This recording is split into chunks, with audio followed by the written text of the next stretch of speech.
নমস্কাৰ এই মুহূৰ্তত জনাইছো অসমৰ প্ৰত্যেকগৰাকী জনসাধাৰণৰ বাবে কেইবাটাও গুৰুত্বপূৰ্ণ খবৰ। আজি হৈছে 11 মে। আজিৰ দিনটোতে অসমৰ লগতে ভাৰতবৰ্ষৰ বিভিন্ন প্ৰান্তৰ পৰা কেইবাটাও গুৰুত্বপূৰ্ণ খবৰ যুগুত কৰা হৈছে। এই মুহূৰ্তত জনাইছো আজিৰ প্ৰথমটো খবৰেই ৰাজ্যবাসীৰ বাবে এটা ডাঙৰ খবৰ। ৰাজনৈতিক প্ৰেক্ষাপটৰ এটি ডাঙৰ খবৰ। চৰকাৰ গঠনৰ বাবে এইবাৰ 400 আসন কিয় লাগে বিজেপিক? নিৰ্বাচনী প্ৰচাৰ চলাই হিমন্ত বিশ্ব শৰ্মাই ক'লে 400 আসন লগাৰ কাৰণ। 400 আসন আমি নাপালে কংগ্ৰেছে আকৌ বাবৰি মছজিদ সাজিব বুলি মন্তব্য ৰাজ্যৰ মুখ্যমন্ত্ৰী ডক্টৰ হিমন্ত বিশ্ব শৰ্মাৰ। দেশত পুনৰ বাবৰি মছজিদ নোহোৱাৰ স্বাৰ্থত আমাক 400 আসন লাগে। আৰু উৰিষ্যাৰ মালিকিনিগিৰিত নিৰ্বাচনী প্ৰচাৰ চলাই হিমন্ত বিশ্ব শৰ্মাৰ এই মন্তব্য। আৰু আমি দেশৰ প্ৰতিটো মন্দিৰক বেলেগৰ হাতৰৰ পৰা মুক্ত কৰিলো আৰু আমাৰ এই তালিকাখন বহুত বেছি দীঘল বুলি মন্তব্য ৰাজ্যৰ মুখ্যমন্ত্ৰী ডক্টৰ হিমন্ত বিশ্ব শৰ্মা। আমি খবৰটো জনাম আকৌ যে চৰকাৰ গঠনৰ বাবে এইবাৰ 400 আসন কিয় লাগে বিজেপিক? নিৰ্বাচনী প্ৰচাৰ চলাই হিমন্ত বিশ্ব শৰ্মাই ক'লে 400 আসন লগাৰ কাৰণ। 400 আসন আমি নাপালে কংগ্ৰেছে আকৌ বাবৰি মছজিদ সাজিব বুলি মন্তব্য ৰাজ্যৰ মুখ্যমন্ত্ৰীগৰাকীৰ। আৰু দেশত পুনৰ বাবৰি মছজিদ নোহোৱাৰ স্বাৰ্থত আমাক 400 আসন লাগিবই।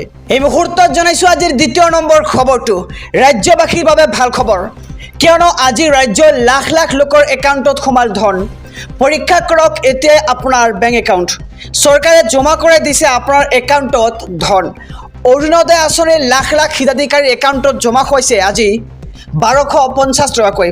দিব্যাংগ আঁচনিৰ হিতাধিকাৰীও লাভ কৰিছে ধন। লগতে বৃদ্ধ পেঞ্চন আঁচনিৰো ধন সোমাইছে আজি একাউণ্টত।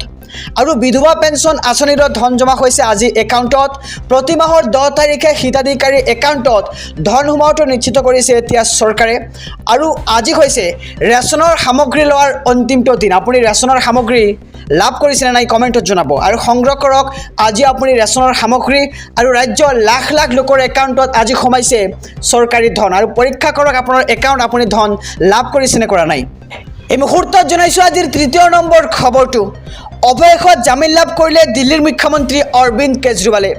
উচ্চতম ন্যায়ালয়ে মঞ্জুৰ কৰিলে মুখ্যমন্ত্ৰীগৰাকীৰ জামিন। আৰু 1 জুনলৈ অন্তৱৰ্তীকালীন জামিন লাভ কেজৰিৱালৰ। আৰু নিৰ্বাচনী প্ৰচাৰৰ বাবে কেজৰিৱালে বিচাৰিছিল জামিন। আৰু 21 মাৰ্চত ইডিয়ে গ্ৰেপ্তাৰ কৰিছিল দিল্লীৰ মুখ্যমন্ত্ৰী অৰবিন্দ কেজৰিৱালক।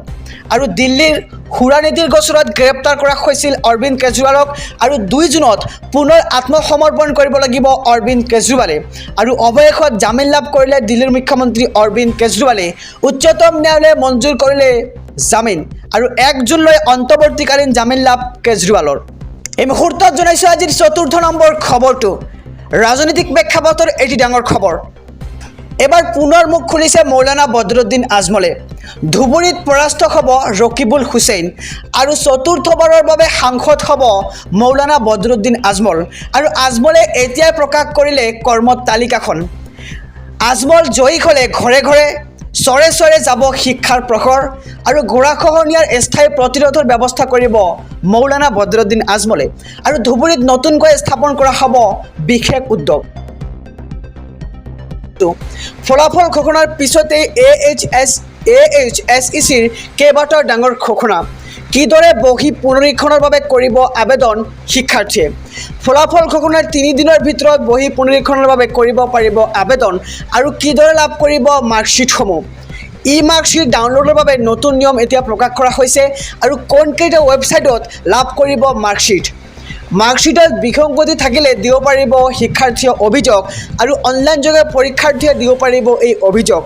আৰু https://ahsec.gov.in দিব পাৰিব অভিযোগ। আৰু AHSECয়ে সদৰি কৰিলে কেইবাটাও তথ্য। আৰু HS উত্তীৰ্ণৰ বাবে জৰুৰী খবৰ আহি পৰিছে।